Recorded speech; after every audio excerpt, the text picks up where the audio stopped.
Welcome back mga kaspero sa ating panibagong episode. Samahan niyo naman kami sa aming pamamana ngayong araw na to. At kasama pa rin natin si Boss Jumanisid, Joe Adventure at si Native Channel mga kaspero. At syempre, di magpapahuli ang aming boatman na si Papa Tonyo. Pagkatapos nga namin mabinta yung mga huli namin sa dayo mga kaspero ay dito na kami natulog sa bangka. At kinabukasan ay bumiyahe na kami papunta dito sa spot kung saan tayo namana ngayon. Medyo may kalkasan yung agos pero try pa rin natin mga kaspero dahil wala tayong buya at nakarel lang tayo.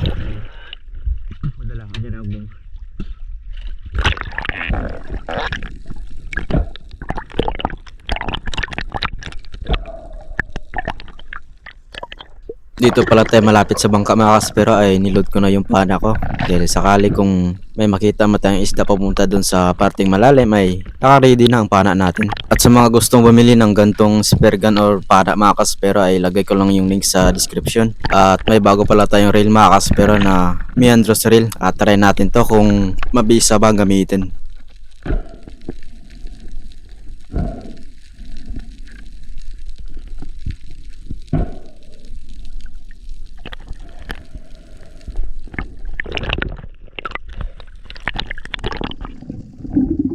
Pagkatapos ko makapag-warm up dun sa mababaw na area mga kaspero ay dumiretso na ako dito sa parting malalim at dito tayo magsagawa ng pag-ambush. At sa spot na to mga kaspero ay nakadive na pala tayo dito.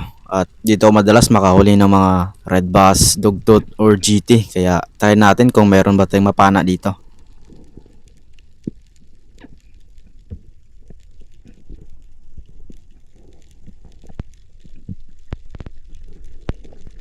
At sa di ko nasang pangyayari mga kaspero nung malapit at makadapa ay hindi nag-equalize yung tenga ko kaya bumalik na ako sa itaas. Baka ano pa mangyari.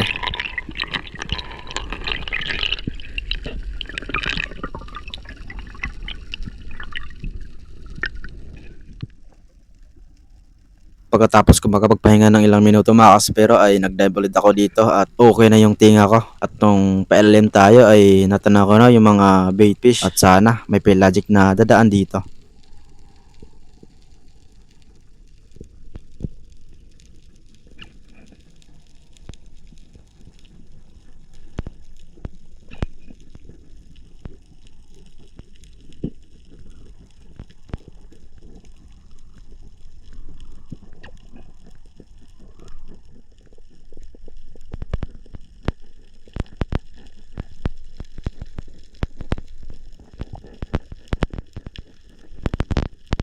At pagkatapa ko nga dito mga kaspero ay natanaw ko na yung mga red bass na andun sa nahan kaya antayin na lang natin na lumapit sila.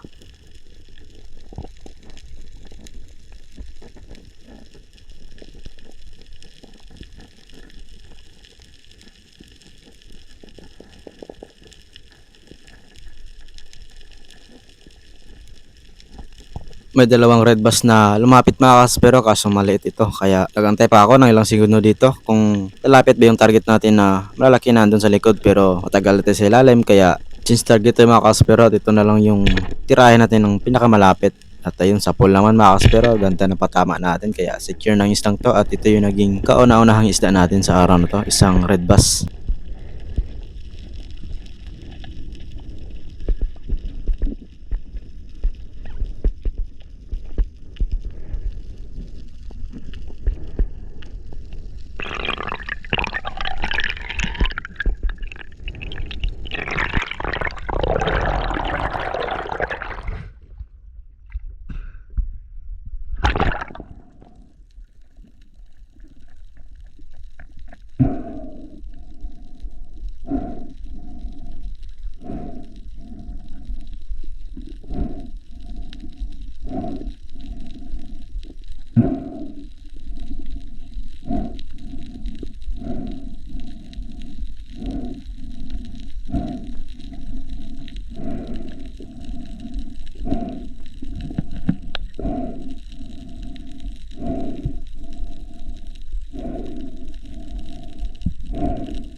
Mm-mm.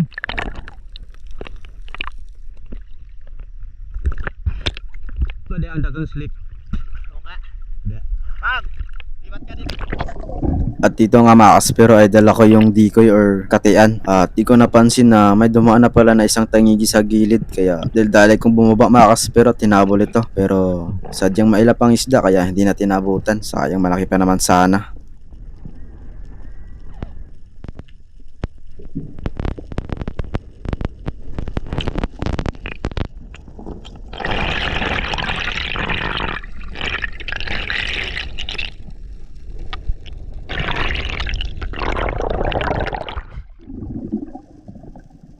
Move on tayo mga kaspero at sagawa ulit tayo ng panibagong pagsisi dito. At ambush pa rin yung style ng paghahunt natin kasi dito tayo komportable at malaki ang chance na makakahuli tayo ng malaking isda. At sa dive na to mga kaspero ay dito tayo nag-dive sa maraming mga surgeon fish or labahita kasi dito last time ay dito tayo nakakita ng mga kawan ng surahan mga kaspero, pero this time wala ata sila kasi paiba yung direction ng agos. Pero yung mga labahita lang meron dito at sobrang dami nila.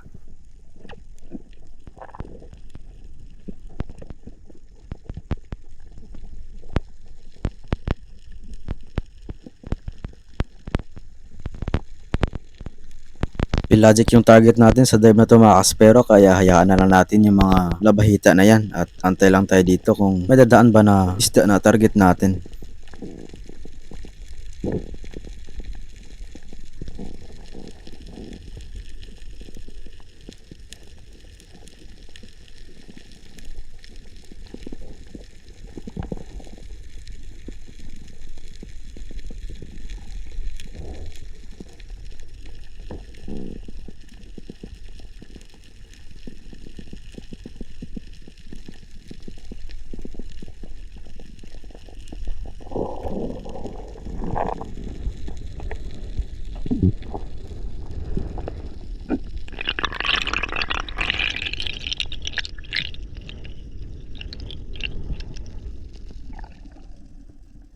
May ibang pagsisid mga kaspero at wala tayong nakitang pelagic dun sa previous dive natin, kaya sa dive na to ay nagpasyahan ko na papana tayo ng isang labahita at pang ulam lang ito mga kaspero.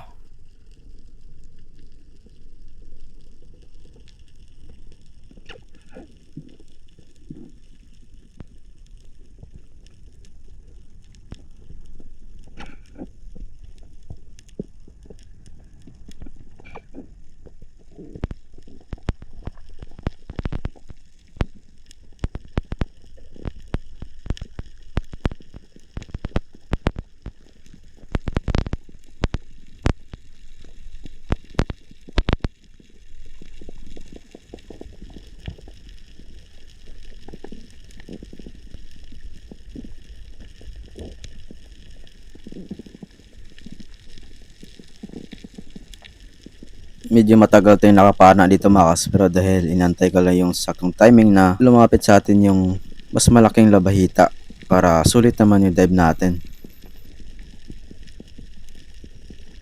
At makalipas nga ilang segundo mga kaspero ay ito, may dumaan na malaking labahita kaya ito yung naging target natin.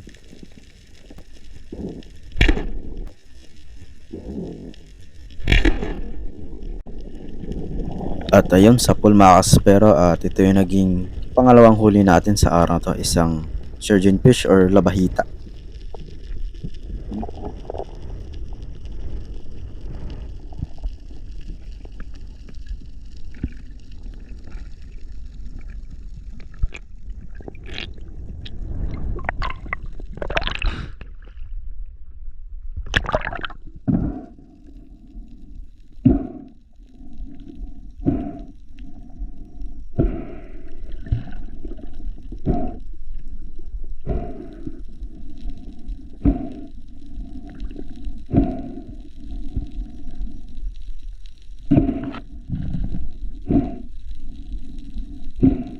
At sa di po nakaalam sa isdang to ay dapat po kayo mag-ingat dahil meron po itong matulis na parte sa kanyang buntot.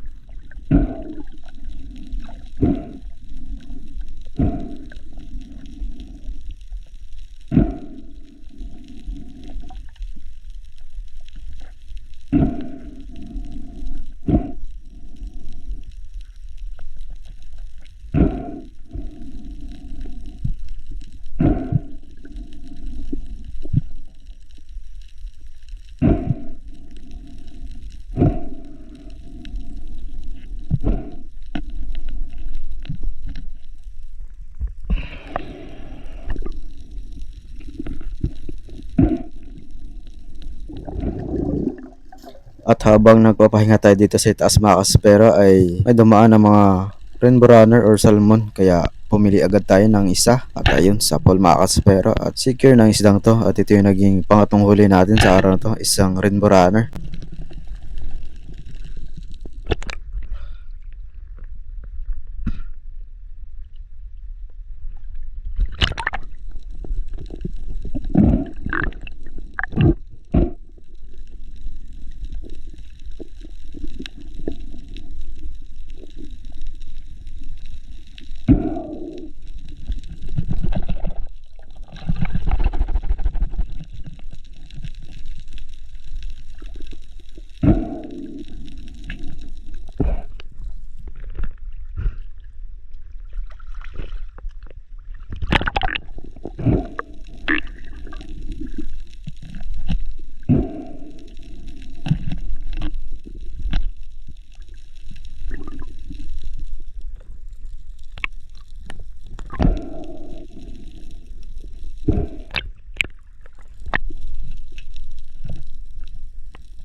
Pagkatapos natin ma-secure yung rainbow runner kanina mga kaspero, ito may dumaan ulit na rainbow runner at mag-isa lang siya kaya hindi natin palagpasin yan.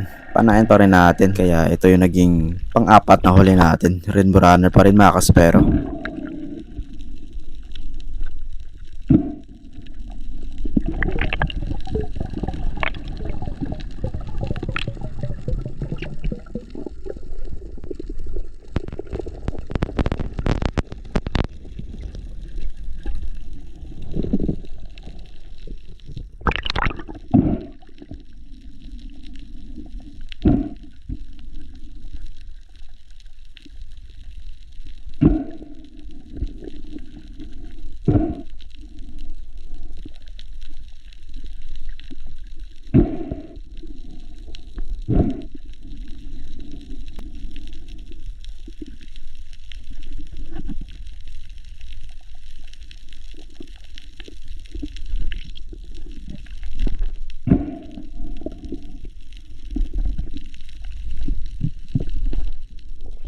Corridas mode tayo ngayon mga kaspero, kung ano yung makita nating good size ay papanain natin dahil madalang yung mga nalalaki sa spot na to.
Meron pa tayo nakitang isang rainbow runner mga kaspero pero mailap na kaya wag pilitin natin kung ayaw magpapana kaya move on tayo mga kaspero.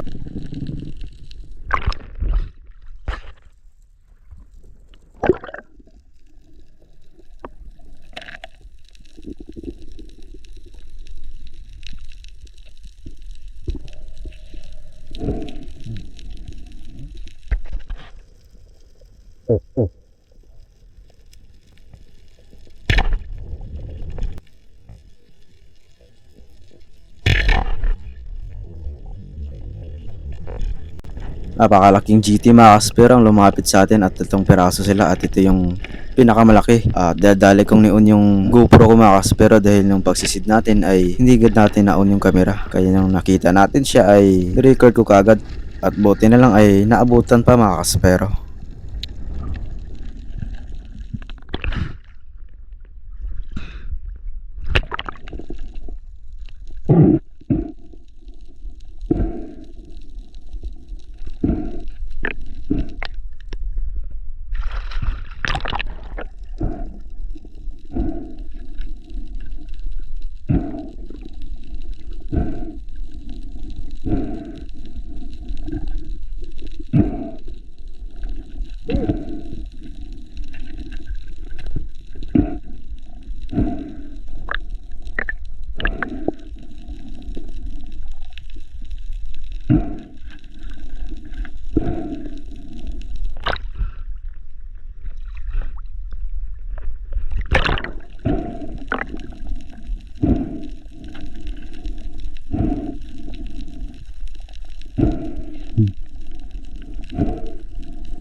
At dahil hindi natin napuruhan yung isda mga kaspero ay nahirapan tayo sa pag-angat nito at lumalaban pa rin ito. At buti na lang sa makalipas na ilang minuto ay nanghina din siya mga kaspero at tuluyan na nating naiangat pataas.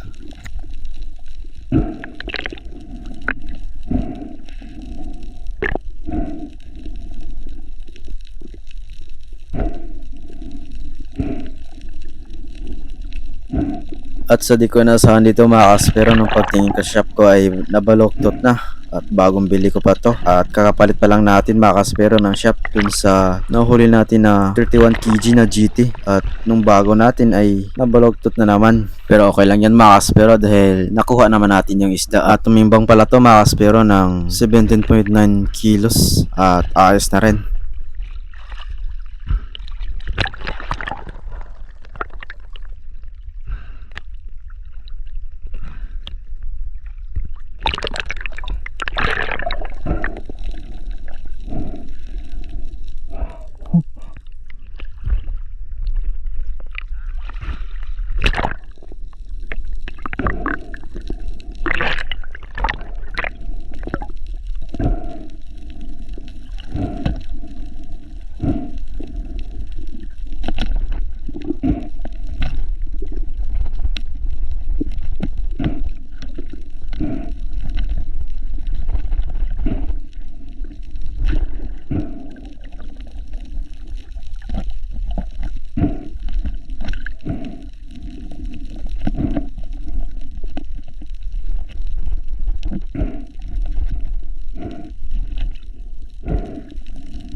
At pagkatapos ko ma-secure yung GT mga kaspero ay sinubukan kong ayusin yung shop natin nang sa ganun ay makapabana pa tayo ulit.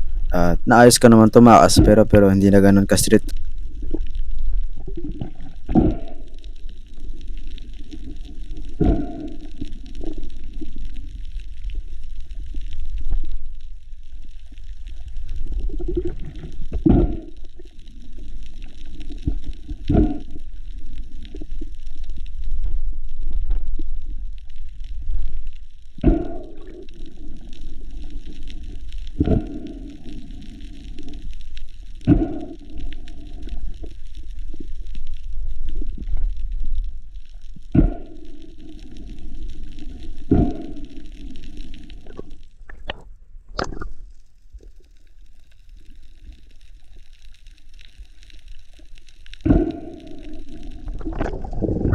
Pagkatapos ko maayos yung shop ko mga kaspero ay nakailang dive na ako dito sa spot at wala lang talagang malalaking napakita, kaya ito yung ginawa ko mga kaspero. Hiniram ko yung pana ni Boss Tube Manisid at yung pana ko at pansin nyo naman mga kaspero na dalawa na yung pana na dala natin pailalim, kaya mag-ambush tayo mga kaspero at yung mga labahita or Shujin fish kanina na marami ay bawasan natin at kailangan dalawa yung mapana natin mga kaspero.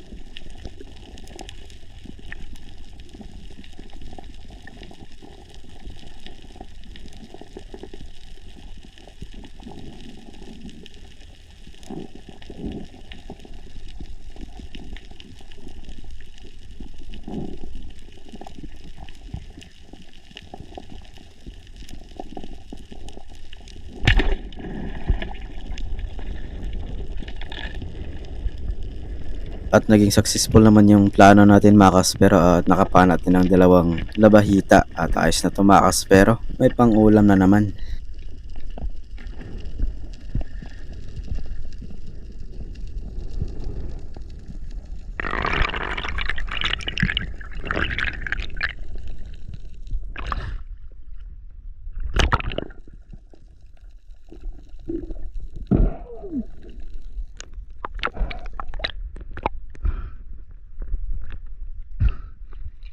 Yes bro.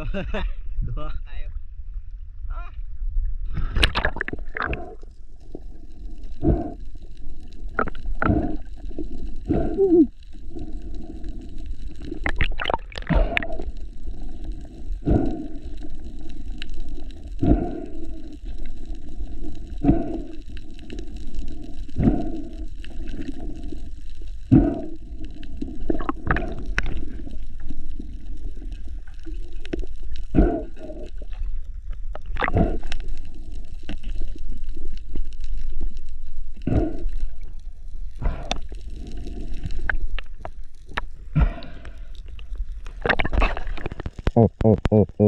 Panibang ko si Sid mga kaspero at dito nag-ambush tayo ulit at may nakita tayong maliit na dugtutuna kaya hinayaan na lang natin mga kaspero at sana makita pati ulit na malaki ka na. At dito pala natin napana yung GT kanina mga kaspero kaya yung napansin ay na-fish call tayo at baka sakali na mapakita ulit yung dalawang GT na kasama niya pero wala na talaga mga kaspero. At pagkatapos ng ilang segundong pagkantay dito ay umahon na rin ako at bumalik na sa bangka.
Buti tira si ng malaki. Babaw eh. Balak na.